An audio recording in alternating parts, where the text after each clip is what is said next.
Bismillah ar-Rahman ar-Rahim. I want to record a very short video to talk about some of the issues with the contingency argument. As many of you know, the contingency argument has become extremely popular in social media these days amongst the evangelical community, the proselytization community, the duat community.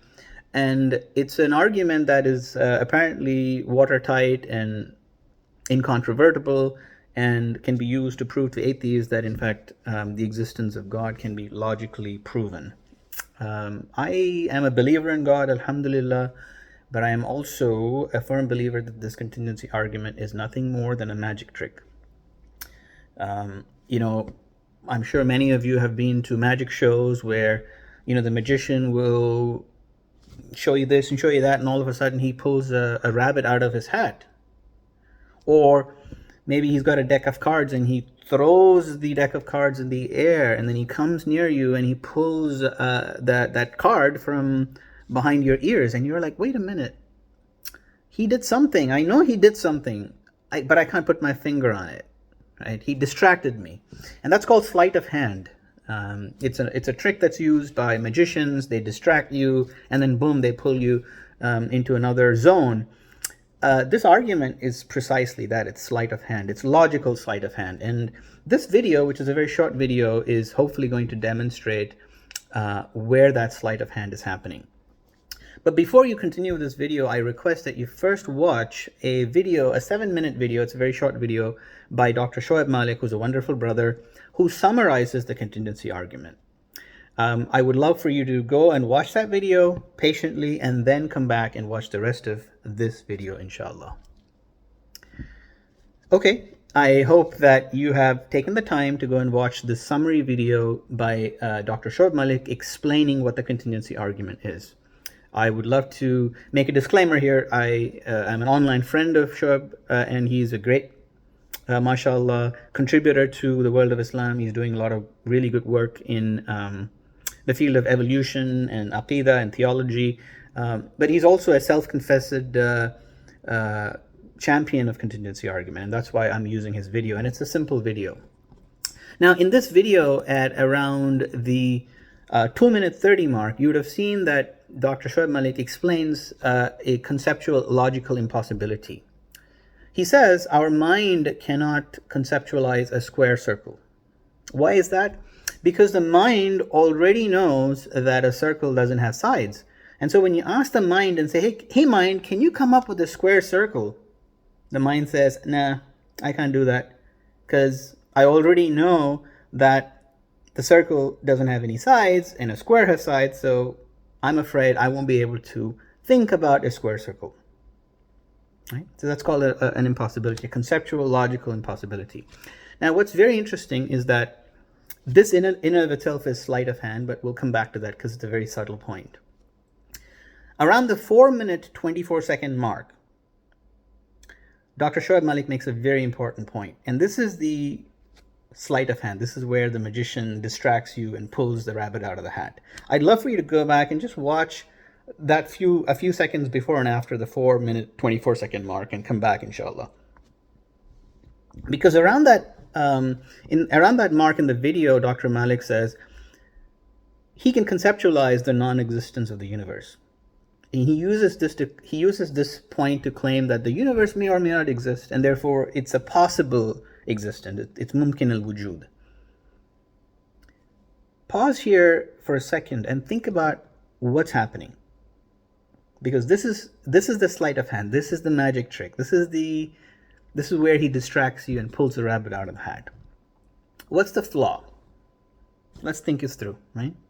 He's saying that he can tell his mind, hey mind, can you think of a non-existent universe? And he says, yeah, the mind says, yeah, I can. That's because his mind is not working logically. Because a logical mind would do something different. Here's what my mind does when I ask it to conceptualize a non-existent universe.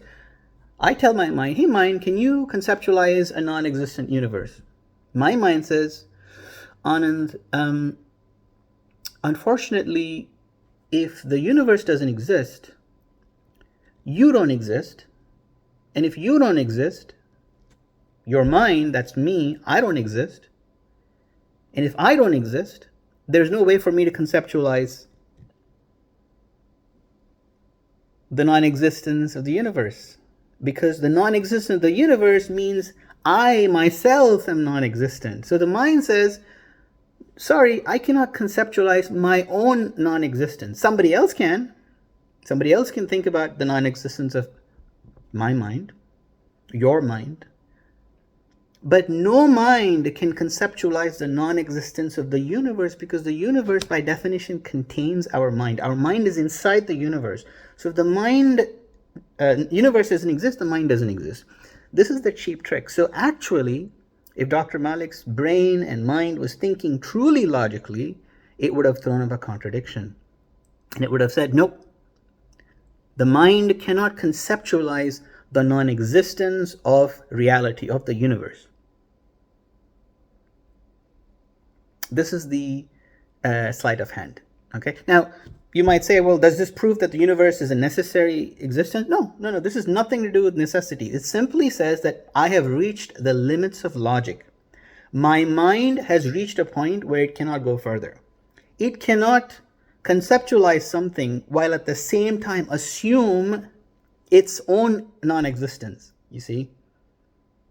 It's like saying I can imagine myself holding a ball when I don't even exist. No, that's not possible.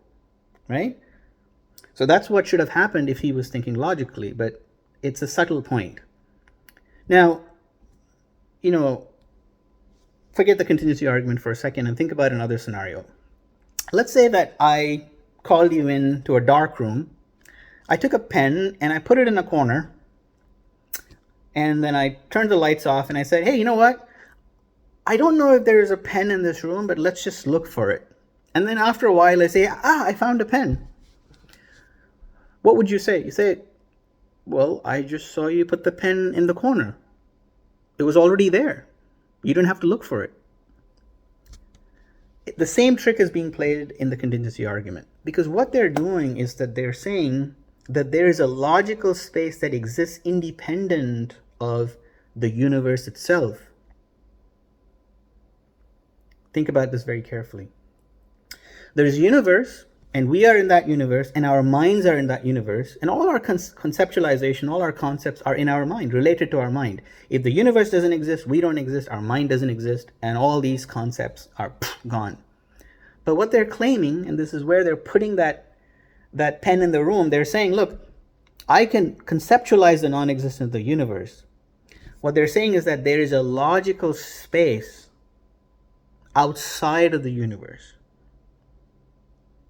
It's a hidden assumption. This is where they're putting the pen in the corner and then tricking you. Because what they're doing is ultimately they're going to come back and say, look,